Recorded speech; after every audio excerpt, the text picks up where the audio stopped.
Y bueno, ha llegado el momento también de que le demos la bienvenida al doctor Javier Tello, especialista en políticas de salud, para poder platicar de todo esto, doctor. Vaya contrastes los que tenemos hoy en nuestro país. Ya vimos en Guerrero, en Veracruz, que sin duda, híjole, parece que ahí no hay pandemia, como que a la gente no le preocupa absolutamente nada. Los Cabos, ¿qué podemos esperar en los próximos días? Ya nos decían que se nos puede venir una tercera ola de COVID encima.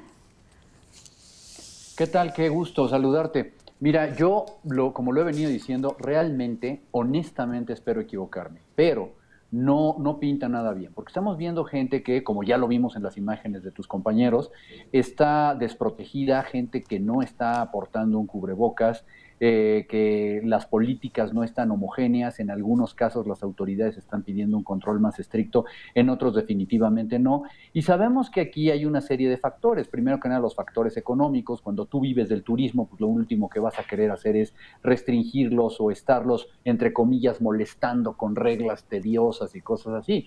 Pero por el otro lado, bueno, pues estás poniendo en riesgo a tus principales clientes, porque seguramente muchos de ellos lamentablemente van a enfermar. Yo no quisiera realmente que esto llegara a suceder, pero seguramente que pasada la semana de Pascua vamos a comenzar a ver de nuevo elevaciones en las cifras de contagios, y estas cifras de contagios siempre traen enfermos graves y con ello lamentablemente fallecimientos. Lo vimos, Magda, lo recordarás al principio del año con el regreso de Navidad, y vimos cómo se nos llenaron los hospitales prácticamente en todo el país y cómo había filas para conseguir tanques de oxígeno. Evidentemente, bueno, pues me duele verlo, pero tenemos la memoria corta, y mucha gente, como alguna de las entrevistadas decía, bueno, pues le da prácticamente lo mismo.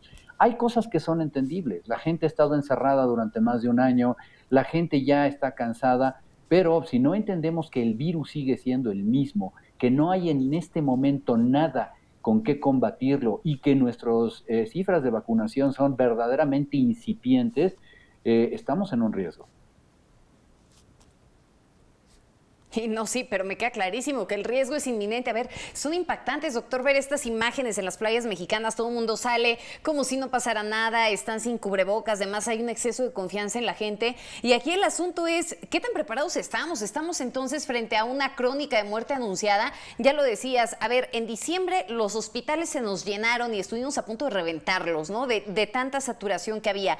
¿Va a aguantar en esta ocasión la infraestructura hospitalaria? ¿Hemos aprendido algo de todo lo que ya hemos pasado a lo largo de un año? Lamentablemente no. Mira, respondiéndote, la infraestructura hospitalaria debería aguantar otro embate, sí, porque precisamente, curiosamente, así funcionan las oleadas epidémicas y así funcionan los semáforos. Cuando tú ves que tienes la capacidad de poder atender a la gente, ojo, que se va a enfermar, que va a estar grave y que puede llegar a requerir cuidados intensivos, es cuando tú ablandas un poco las medidas y dejas que la gente salga. Pero si la gente no lo entiende, pues de todos modos van a llegar algunos a un hospital, pero va a llegar esto a un límite en el que estemos igual que antes. Entonces, en este momento de eso se tratan los semáforos y la ocupación hospitalaria, y por eso todo el mundo se siente tan cómodo, pero yo no creo que debas estarte jugando la salud y la vida con ello, ¿no? Ahora bien, ¿qué es lo que no ha aprendido el gobierno? El gobierno no ha aprendido a poner medidas de detección oportuna. No estamos haciendo pruebas masivas, no estamos rastreando los contactos. ¿Por qué? Porque esto ya forma parte de la política nacional, el decir que las pruebas no salvan vidas cuando está demostrado que es completamente lo contrario. Entonces, toda esta gente que estamos viendo aquí en la pantalla, si ya contagiada, nunca vamos a saber quiénes fueron sus contactos, nunca vamos a poder tener un rastreo, y lo que vamos a tener, si esto se sale de control, va a ser un repunte con la misma severidad que el del principio de la crisis. O inclusive un poco más largo, ¿no? Porque de acuerdo a lo que decía la OPS, pues advirtió hace apenas unos días que esto, sobre todo en países latinoamericanos, se podría llegar a extender más tiempo, hablando concretamente de una tercera ola. Dime una cosa, doctor, en diciembre veíamos todo este show en torno a la llegada de las primeras vacunas. Bueno, nos regalaron la vacunación en México de Navidad, ¿no? Era el regalo perfecto de Navidad para los mexicanos. ¿Se va a lograr la meta del presidente López Obrador de que a finales de abril, primero era en marzo, pero después lo recorrió, de que a finales de abril íbamos a terminar inoculando a todos los adultos mayores, más ahora con la participación del ejército? Y me refiero a esta participación directa, porque ya los estamos viendo inocular ellos mismos a la población. Bueno, déjame que te lo respondo así, ¿eh? La pregunta se puede volver un poco con truco, porque ¿cuál es la meta? Pues la meta es la que ponga el señor presidente el día de hoy, ¿no? La meta inicial no se cumplió, punto. La meta era tener a finales del mes de marzo a toda la población mayor de 60 años perfectamente cubierta y a todos los profesionales de la salud. Esto no se hizo. Luego nos la recorrieron para decirnos que a finales de abril todos los mayores de 60 años podrían tener una sola dosis. Y los profesionales de la salud prácticamente ya quedaron abandonados, todos aquellos que trabajan en la medicina privada. El doctor López Gatell les está poniendo condiciones y que firmen y que te comprueben y que hagan quién sabe cuánta cantidad de cosas y en este momento no han estado vacunados. Bueno, si nos vamos a las cifras iniciales y a los dichos iniciales, evidentemente eso ya no se cumplió, punto. Hoy no tenemos a la población mayor de 60 años vacunada al 100%, ni siquiera con la primera dosis. Entonces, esto no se cumplió.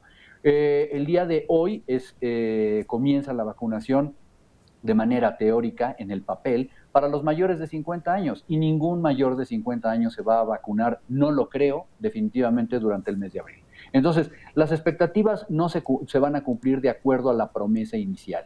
Y esto es en parte porque sabemos que tenemos un flujo de vacunas restringido, que podemos buscarle los orígenes en el mundo, en las farmacéuticas y en lo que quieras, pero por el otro lado porque hemos visto que la capacidad que tenemos de vacunación es muy limitada. La cifra récord se logró ayer con 350,000 dosis de vacunas, la cifra oficial al corte de las 4 de la tarde, y aún así nos quedan a deber 200,000 o 250,000 más, Magda, para poder siquiera tener una vacunación que vaya constante. Por ponerte un ejemplo, el ejemplo más odioso de todos, el día de ayer los Estados Unidos vacunaron a más de 3 millones de personas, solamente en el día de ayer.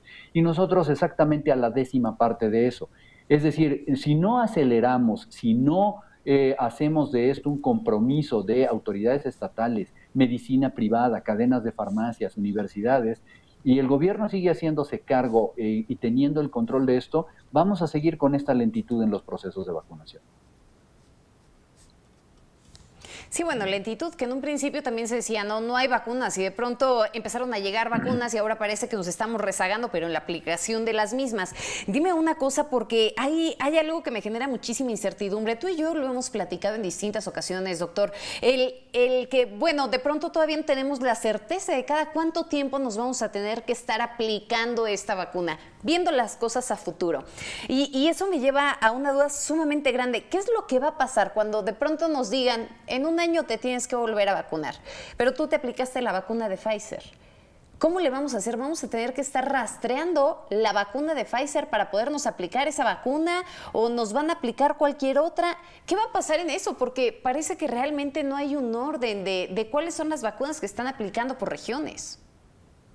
Bueno, es una excelente pregunta, pero mira, tienes dos respuestas. La primera es, sí es muy conveniente, evidentemente, que la segunda dosis de una vacuna sea de la misma marca que la primera, porque eso es lo que te confiere la inmunidad. Número dos, en este momento no sabemos cuánto dura la inmunidad, pero debemos asumir que vamos a tener que vacunarnos cada año. En ese sentido, si la protección es la misma, no importa de qué marca te pongan, la del año que entra o la del año siguiente. Esto ha venido sucediendo siempre con las vacunas a nivel infantil. Tú llevas a tus niños a vacunar y les ponen una vacuna de la marca que tocó ese año que hubieran comprado en el mundo, con una pequeña salvedad, que la formulación es la misma, es decir, hay una estandarización.